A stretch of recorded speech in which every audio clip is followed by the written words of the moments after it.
So it's been a few weeks since the plan was deployed into the app, and we've done several videos about the plan. We've also done some tutorials and things.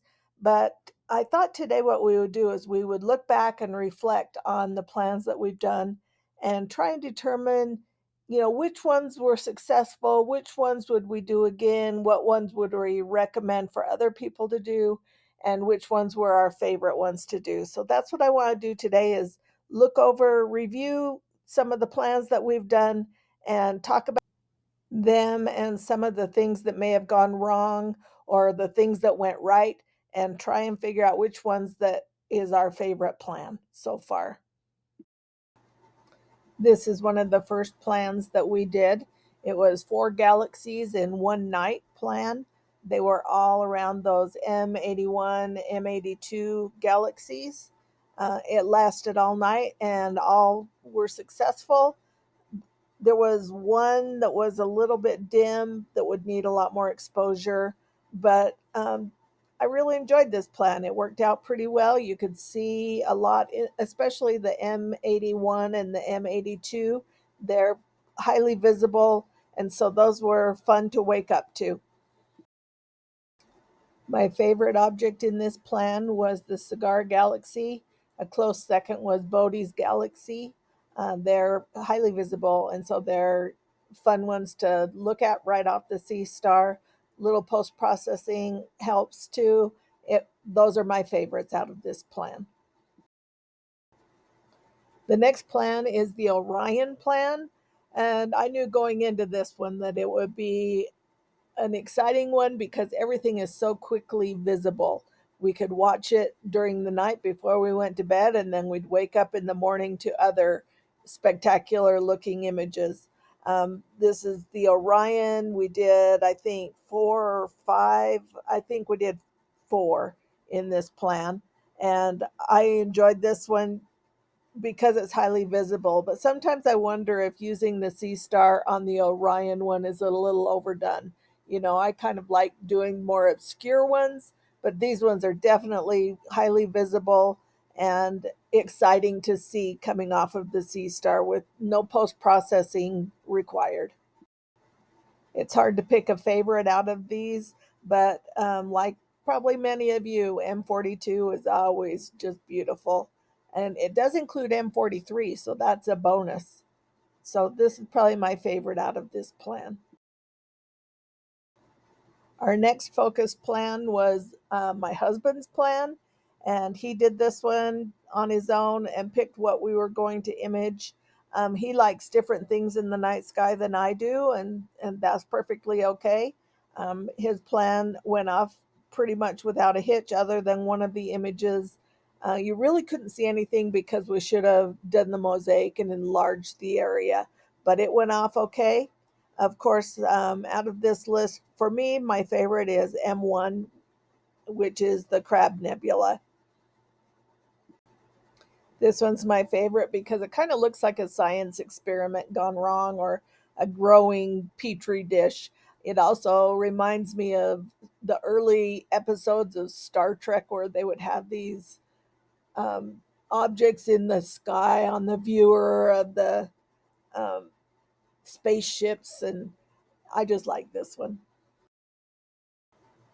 The next focus plan that we did was of star clusters. And this one was a little bit different because it spent less time, I think under an hour on each object. We imaged 11. I think only 10 of them worked out to where we could image them because of their height in the night sky. But these ones are interesting ones to look at and kind of ignored in the world of astrophotography sometimes, and they're just not imaged as often, and or at least the image is put online for everyone to see. But this one was the star clusters. There are 10 different ones here. Probably my favorite was M37 because it had a special bonus object in it that we had to do some research on. It looks like a star that went supernova, and we're still researching into that to find out what it is and if it's been identified and recorded. Our next plan was a treasure hunt plan. We'd previously taken some images and found that there were a whole bunch of objects in that image that we took that we didn't know what they were. And we wanted to go on a treasure hunt and see if we could find what those were. And this is images from that plan. This was a fun plan because it was hunting and looking for something new, but the images were pretty grainy and pretty hard to see.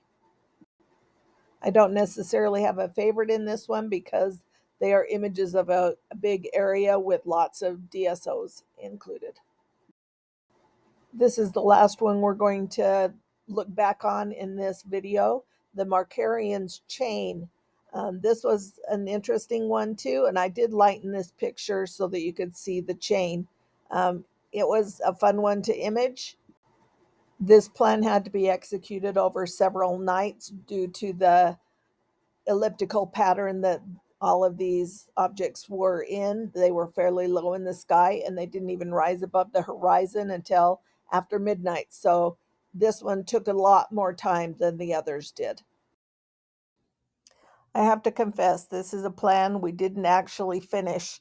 It got to be so cumbersome trying to image it, and then the images that came back were just so small and hard to identify. Well, I could identify them, but they were small, so post processing wouldn't even help very well. So we didn't even get to finish this one. Maybe we will sometime, but we just kind of got a little bored trying to do this one. Because we didn't finish the Markarian's chain plan, I decided to throw in one more, the crazy star plan. And actually, surprisingly, I think this was probably one of my favorites. The exposure time on each one was very short, but we also got to use a 3D printed star, what do they call them, diffuser that makes the star trails or those spikes, a star spike. That's what they're called. And so this one was a fun one. We imaged 10 of the brightest stars in the February sky. And I think this was probably one of my favorites because it was different than the others. So tell us, what are some of your favorite plans that you've done? It would be interesting to see what kind of plans other people are setting up. So share those in the comments and maybe we will do some of the same ones. That would be fun to share our favorite plans with each other. Clear skies, everyone.